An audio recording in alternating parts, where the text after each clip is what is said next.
Mia, le loko marina nefa tokony endasina ki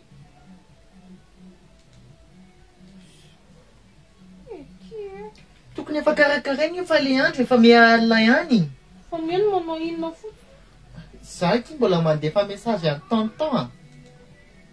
Mitsangandry ito dia endana mampirehatra afo dia endana karakara ao le loko ao. Sisy menaka ny afo efa nanaovana le lasary tamin'ny tondro. Dia endana zany mividiko le loka tsy maintsy ho ataoko. Sa tsy ho andrahoina zany le izy. Mitsangandry ito dia endana tao zay aloha. Sakampiko. Dana ho afa iondray nareo le irana. Rehefa angata-boly nareo tsy arakaraka io mihitsiny. Le voly? Makamana mihitsy nareo. Ela biko. Menaka efa zato. Dia tsy eo amin'ny mamolitra indrino mividy an'io fa fantatro foana io raha vao teo ha. Gezo zany mividy. Tsy fantatro fa rehefa tsy eo amin'ny mamolitra fotsiny dia efa mety. Za tena alerzika an'ireo mpivarotra reo. Tsy tiako mihitsy miavonavona loatra kia.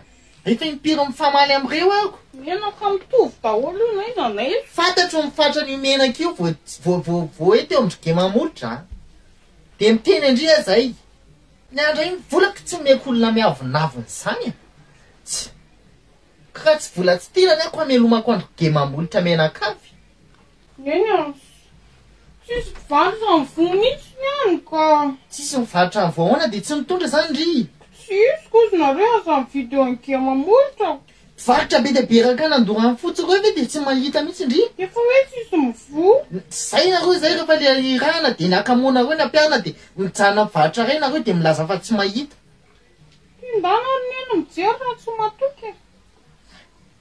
Tsy maintsy eo amin'ny mamolitra ihany ve zany. Dana zany eo amin'ny mamolitra mividy an'io e. Olona kosa mba malala reraka nareo tenenina dia hoe aza. Na za kamokamo ampaneraka andreo amin'ny mamolitra fa ndana aloha eo mividy e. Tsy maintsy omena amin'ny mamolitra ihany ve zany ny vola.